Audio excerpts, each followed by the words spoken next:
अलवर सांसद संपर्क संवाद कार्यक्रम के तहत आयोजित कार्यक्रम में सांसद एवं केंद्रीय मंत्री डॉक्टर भूपेंद्र सिंह यादव ने पिछले 1 साल में किए गए कार्यों का लेखा जोखा प्रस्तुत किया। साथ ही प्रधानमंत्री नरेंद्र मोदी के मन की बात को भी सुना गया।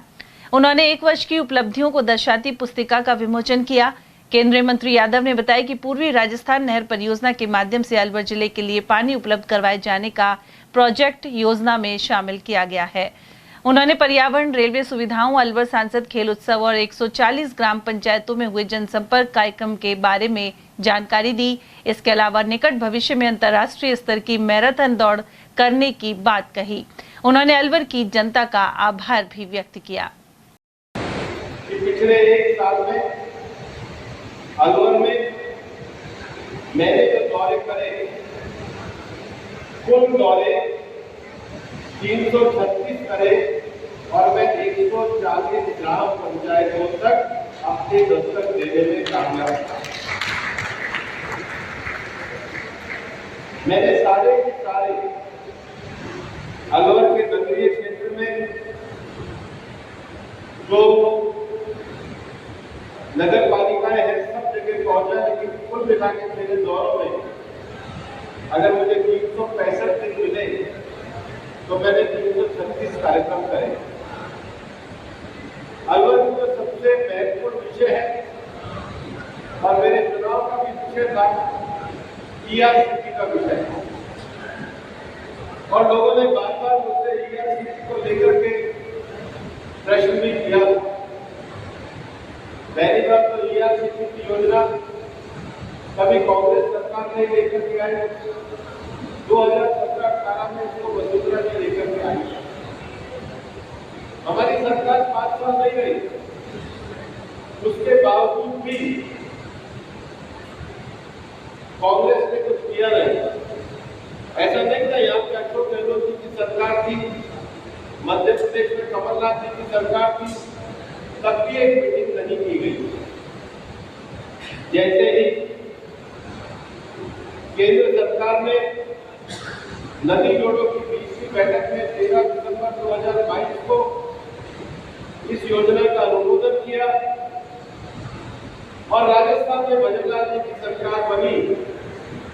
प्रधानमंत्री जी के नेतृत्व में 28 जनवरी 2024 को ये डिटेल परियोजना के एमओयू पे हस्ताक्षर हुए। ये पहली उपलब्धि भारतीय जनता पार्टी की है और हम प्रधानमंत्री जी को हृदय से आभार व्यक्त करना चाहते हैं कि उन्होंने 28 जनवरी 2024 को दोनों राज्यों में बिल्कुल हस्ताक्षर कराया। 17 दिसंबर 2024 को प्रधानमंत्री जी की उपस्थिति में इस एमओयू का आदान प्रदान हुआ और राजस्थान सरकार ने 1 मई 2025 को वेबकॉस्ट के माध्यम से इसकी डीपीआरपी केंद्रीय नदी बोर्ड को सम्मिलित कर दिया। आज इससे राजस्थान के 21 जिलों को लाभ होने वाला है। 2.8 लाख हेक्टेयर जमीन की सिंचाई होने वाली है। पेयजल और औद्योगिक जल की आपूर्ति होने वाली है। लगभग 2 लाख एक्स्ट्रा कैपेसिटी को भी बढ़ाने की बात है, तो कुल मिलाकर 4,31,000 हेक्टेयर जमीन इससे सिंचित होगी। और मैं मुख्यमंत्री जी को ये धन्यवाद देना चाहता हूँ। संजय जी भी यहाँ पर बैठे हैं, डॉक्टर जसवंत यादव भी बैठे हैं, हमारी सारी टीम बैठी है। जो ईआरसीटी का इलाका पहले अलवर, कोटपुतली और बैरोड का नहीं आ रहा था, उसको भी इसके अंतर्गत शामिल मुख्यमंत्री जी ने करने का काम किया। लोग ये कहते हैं कि आपने इसका नाम रामजल सेतु क्यों रखा? अरे भाई, राजस्थान का आर ए और मध्य प्रदेश का एम, ये राष्ट्रवादियों से जुड़ गया है तो राम ही बन गया। और इसलिए रामजल सेतु जो परियोजना बनी है, हमारी सांस्कृतिक एकता की प्रतीक बनी है। कई बार लोग पूछते हैं इस पे कुछ बात है जो बने हुए हैं।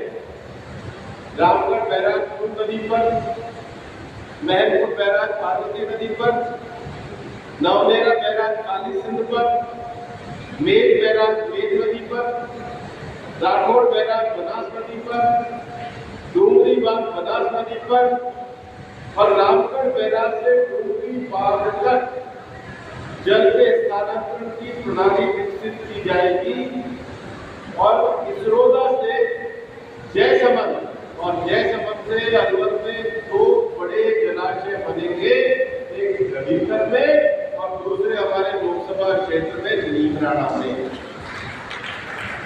मैं इसमें कोई कंफ्यूजन में नहीं हूं। मैं आज उनके साथ आपके साथ ये बात करना चाहता हूं और राजस्थान के डीपीआर का कार्य जो भारत सरकार का उपक्रम है उसकी सहायता से किया जा रहा है। मध्य प्रदेश की इसमें डीपीआर तैयार कर रही है और राजस्थान ने तो अपनी डीपीआर से तैयार करवा के 1 मई 2025 को दे भी दी है और ये डीपीआर की जो अनुमानित लागत है वो 89,864 करोड़ रुपए है। अलवर जिले में लोग मुझसे प्रश्न करते हैं और मैं मानता हूं कि प्रश्न करना भी चाहिए और प्रश्न का जवाब देने के लिए हम पूरी तरीके से तैयार किए। मैं आपको बताना चाहता हूं कि ब्रिजेनपुरा से जयसमंद तक लगभग 115 किलोमीटर के पानी से नहर ला करके काम को पूरा किया जाएगा। जयसमंद के जल भराव से अलवर की पेयजल आवश्यकताओं को पूरा किया जाएगा। इसके लिए 3,446 करोड़ की राशि निर्धारित हुई है और इसके जो टेंडर की डेट है वो भी अब 30 जून 2025 तक आखिरी डेट है। उधर इस अवसर पर कार्यकर्ताओं ने केक काटकर उनका जन्मदिन मनाया। उल्लेखनीय है कि 30 जून को केंद्रीय मंत्री यादव का जन्मदिन है। उधर वन एवं पर्यावरण मंत्री संजय शर्मा ने सांसद एवं केंद्रीय मंत्री भूपेंद्र यादव के कार्यों को ऐतिहासिक बताया। साथ ही उन्हें अलवर से लोकसभा चुनाव लड़वाने के लिए पार्टी आला कमान और प्रधानमंत्री नरेंद्र मोदी का आभार जताया। अलवर सांसद हमारे अपने सांसद और केंद्र में मंत्री आदरणीय भूपेंद्र यादव जी इस कार्यक्रम में उपस्थित हमारे वरिष्ठ नेता भैरोड से विधायक आदरणीय डॉक्टर जसवंत सिंह जी, पार्टी के विधायक आदरणीय अशोक गुप्ता जी, आदरणीय चौधरी जी, आदरणीय डॉक्टर शरद सिंह जी, हमारे विधायक आदरणीय जसवंत सिंह जी, जिला आदरणीय बलवीर जी, आदरणीय हेम सिंह जी, आदरणीय बलवान जी, आदरणीय संजीव लायमा जी, आदरणीय सिंह जी, आदरणीय बलकर जी, हम सबके संरक्षक आदरणीय पंडित धर्मवीर शर्मा जी और इस सभागार को उपस्थित अलवर शहर सहित अलवर संसदीय क्षेत्र के अलग-अलग विधानसभा क्षेत्र के कार्यकर्ता। सबसे पहले तो मैं धन्यवाद हमारे प्रदेश और केंद्र को देना चाहूंगा कि 2024 के लोकसभा चुनाव एक ऐसे साधारण कार्यकर्ता को हमारे बीच में कमल का फूल लेकर के भेजा जो झारखंड से जुड़े हुए कार्यकर्ताओं को समझते हुए पार्टी के पुरोधा पार्टी को संभालने वाले थे और उस रूप में आदरणीय भूपेंद्र यादव जी जैसा जब कार्यकर्ता हमारे बीच में कमल का फूल लेके आया और अलवर लोकसभा क्षेत्र की जनता ने आगे बढ़कर की आदरणीय भूपेंद्र यादव को सरकार के आशीर्वाद है उसका परिणाम भूपेंद्र यादव जी सबसे बड़ी पंचायत लोकसभा में हमारा प्रत्यक्ष कर रहे हैं। उसके लिए मैं देश के राजस्थान के 20 नेतृत्व को आप सबकी ओर से धन्यवाद देना